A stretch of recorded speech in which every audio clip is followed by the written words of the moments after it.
Welcome back to the Data Lake in a Day series. So far we have covered the introduction to the series, how to deploy using the one-click installer from the workshop website, and then we went on to do Lab 1, which was actually ingesting some data. We covered Session 1. So in Session 1 we talked about what a data lake is, what it's for, that kind of thing. And in today's session we're going to cover file types and organizational structure of the data lake. So needless to say, there's a lot of discussion about this kind of stuff. What works in your lake might not be what works in somebody else's lake. So this is an introduction to the topic. Please don't think of it as a best practice. We're going to describe what the file types are, what they're good for generally, and some generic things about the structure of a lake, like how to name folders, where you should put data, and some ideas to get you started really. So hopefully you'll enjoy this. Check back again for Lab 2 when that comes out, hopefully later in the week, and please subscribe to the channel and hit the like down below if you enjoy the video. Put a comment in the comment section to say what you thought of the video, any questions you may have, that kind of thing, and I'll get back to you as soon as I can. With that, enjoy the video.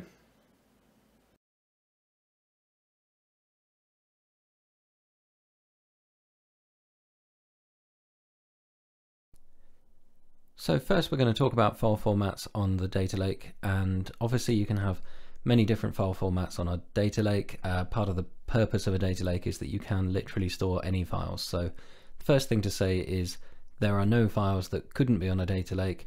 It's just that some are more common than others, and it's the common ones that we're going to talk about today. So first up is CSV, or plain text formats. These are separated values. As you can see here, there's just columns. It's very two-dimensional, and the column header says what to expect within that column, and within there are just values. These are completely ubiquitous. They've been around for decades. Very, very common way to export data from systems. They are very portable, so most systems can, or pretty much all computer systems can read plain text files. And as such, they're very easy to use. So as a human, you're able to just open a text editor, look inside and see some of the data, check that you're getting the values that you're expecting, and that kind of thing. We also quite often see tab separated values.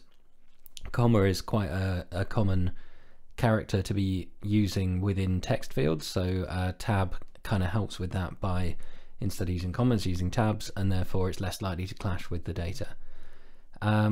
Then on from the standard plain text files, we've got structured text files. So this is things like JSON and XML, and these formats are very good for interoperability between systems. So they're slightly harder for a human to read, but you can have multi-dimensions, you can have many-to-many relationships in there. So you can describe a lot more data things with them. You can also add type information, so you would know that a field is a number specifically rather than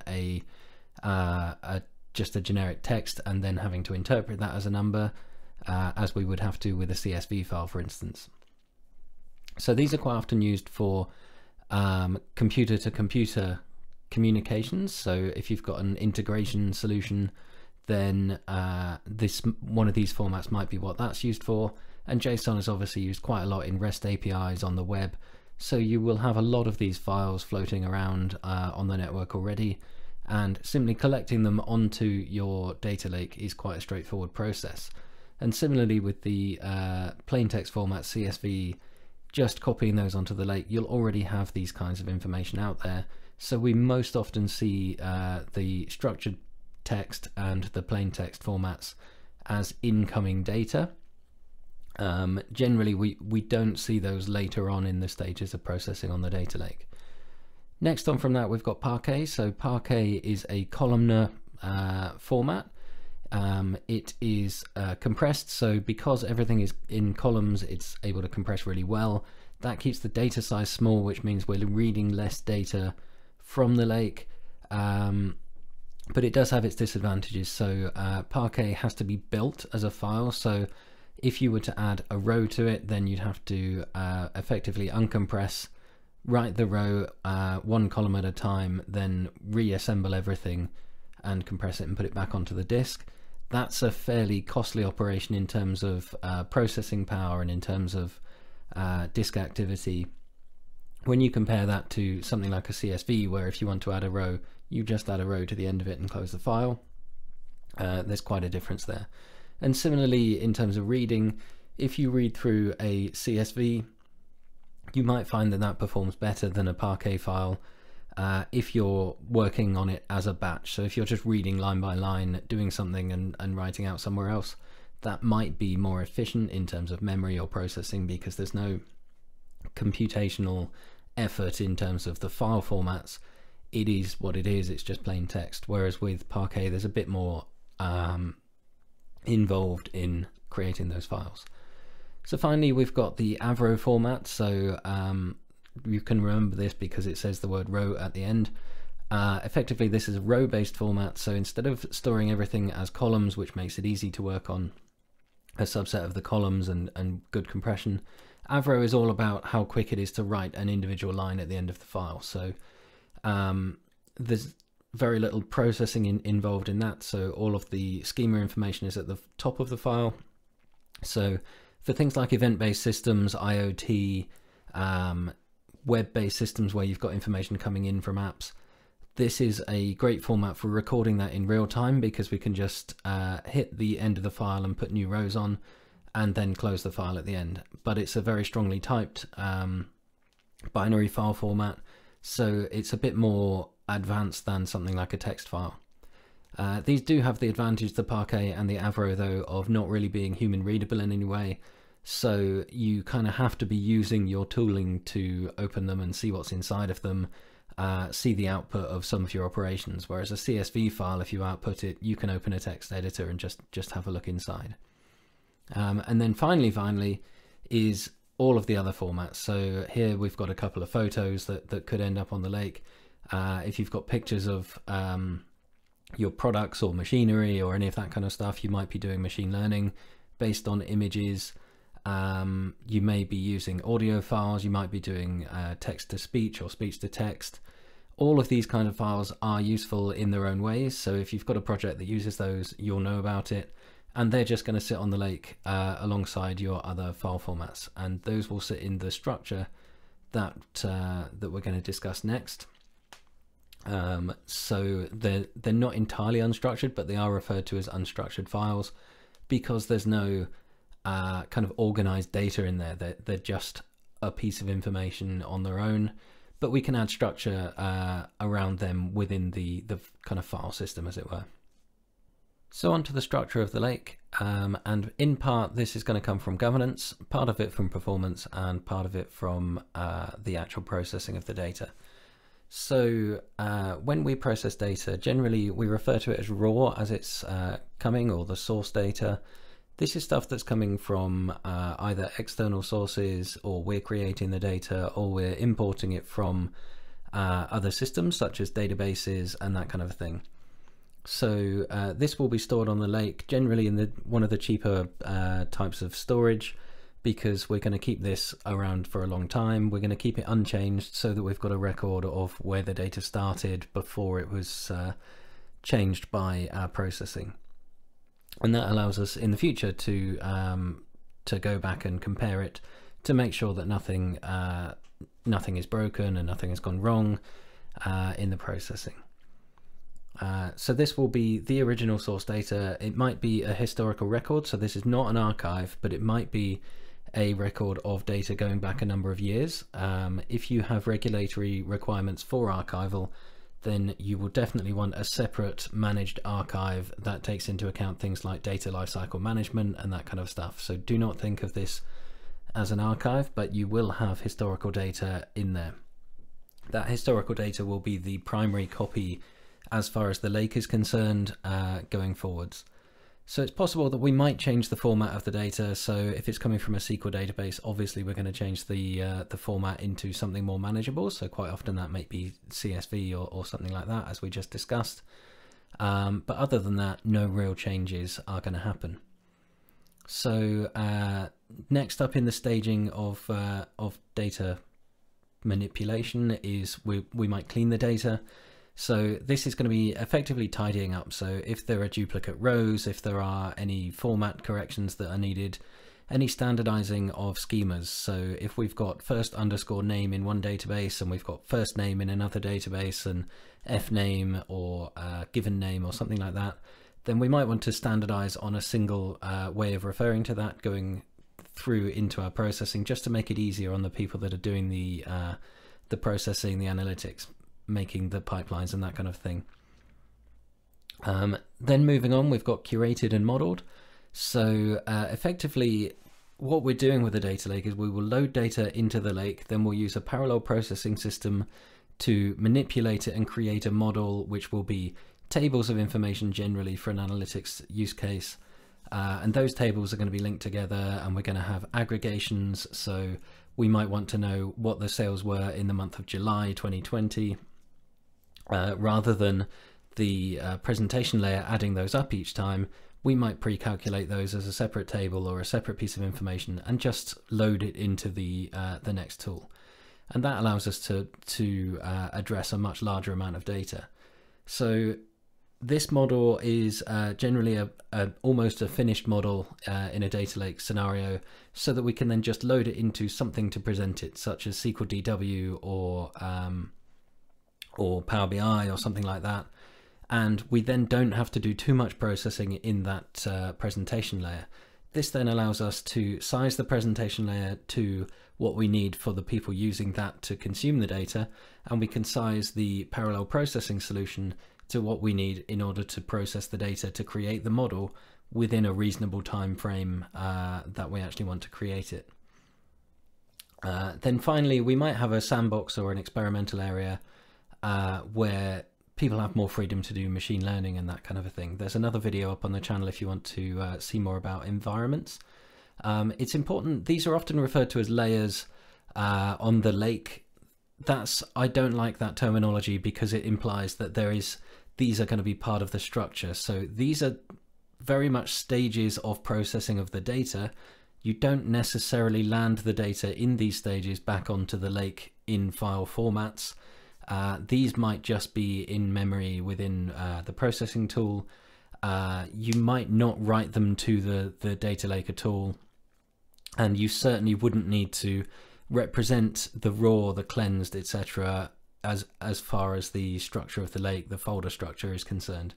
It's just kind of not necessary to do that, and you will end up getting kind of confused where you might have something that is cleansed that is being consumed as a final data set. Or you might have some raw data that's being consumed as a final data set. So I prefer to look at them, everything as a data set, and just put the structure around the things that actually matter for governance or for management, even for your team structures, that kind of a thing, rather than talking about the stage of processing, which is not really relevant as far as where you're going to store the data is concerned. So onto the actual structure of the lake itself in terms of the file systems, etc. As I said earlier, this is not going to incorporate any of the governance kind of things. So you may also want to represent teams or other business units and that kind of thing. Aside from this, you might also want to take into account data lifecycle management, differences between data, permissions between data might force you to use different storage accounts and things like that. We're not going to go into the detail on that right now. There is a separate session coming up that's going to go into that in a bit more detail. But this is more about how you want to actually organize your data in terms of the data itself. So once we've gone through all of the performance issues, we might split a storage account to make sure there's sufficient performance for each. And then we've gone through permissions and governance and things like that. Then we finally get to how would I like my data organized so I can just find it. And this is the last consideration. So if something governance-wise overrides the findability of the data, then always let that override it. Don't just try to force things into a structure that's neat because you want it to be neat. The idea of a data lake is not for humans to interact with it generally. It is for automated processes, massively scalable processing. So everything should be about how the system accesses the data. This is purely so that we can find things when we need to, and so that it's easier for the humans that are writing the processes to deal with the where things are going, and just so we've got somewhere to keep things. So in terms of folder structure, we might organized by the business group, the actual unit name, that kind of a thing. We might also use the system of origin. So if we're coming from the SAP system, it might be nice to write SAP in the title of the folder, for instance, or that kind of thing. And it might also be nice to incorporate the date in there somewhere. So if we're taking July's data, it might be nice to split that into a folder for July so that we can more easily find that. When we're doing machine learning or analytics, we also sometimes use folders to concentrate just our processing on a single element of time, so maybe the year or the month, etc. So it's sometimes useful to have those in there. Where we're dealing with IoT or hardware systems, it can also be good to have the sensor name or ID incorporated in there somewhere. And the same goes for kind of file naming. So we might have date and time, the source system. With files, we might go down to the name of a table that we're exporting. We might also incorporate the format or the purpose of the data. And again, with IoT, we might use the serial number. So a couple of examples of where we might split a storage account. You can kind of choose this. It's very, very flexible. So you might do it at the group level. So you might have a single storage account for the entire group, or you might have a storage account per company. And you can kind of split these anywhere down where you need to, depending on the scale of your problem. So if you have, you know, a very, very small organization, you're probably going to have fewer storage accounts. If you've got an extremely large multinational global organization with multiple business units, you're definitely likely to have multiple storage accounts within there. Just not because the storage account isn't able to scale, but just because you're going to have different requirements for different data. And then on the folder and file naming, as you can see on the example on the screen here, you might have the date incorporated in the folder structure, or you might have it in the file naming, or you might have it in both. And it's entirely up to you where you want to draw those lines. So don't worry about doing what you want here.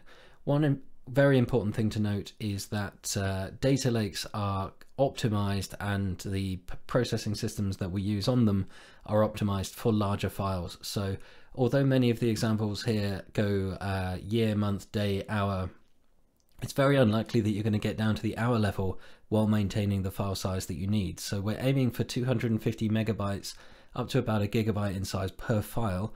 Smaller than that and you're going to hit performance issues based on just the latency of getting lots of files off of the disk. So in an ideal world, you're going to want them a bit bigger. So if your data doesn't allow you to go down to the hour because it's going to end up with 2K files, you might want to have monthly files and just accept that there's a slight penalty incurred in having to open the file to find the hour that you wanted. But if you've got an incredibly large system, you might want to go the other way. So rather than stopping at hour, you might need to go down to minutes or seconds, depending on how many incoming events you've got. So if you've got 1 million events coming in per hour, then it's likely that you're going to hit those file sizes in a 5-minute window, for instance. So you might want to rescope to that.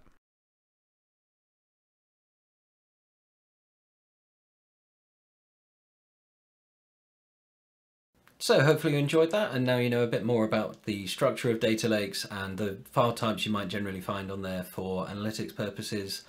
Tune in again soon for Lab 2, where we'll be going into the Logic app and how to get weather data from the internet. Subscribe to the channel below to make sure that you get the latest videos, and keep tuning in for the rest of the series. Also hit that like button if you enjoyed what you saw. This really helps the channel to appear in other people's searches to make sure that we can spread the information as widely as we can. Thanks very much, and I'll catch you next time.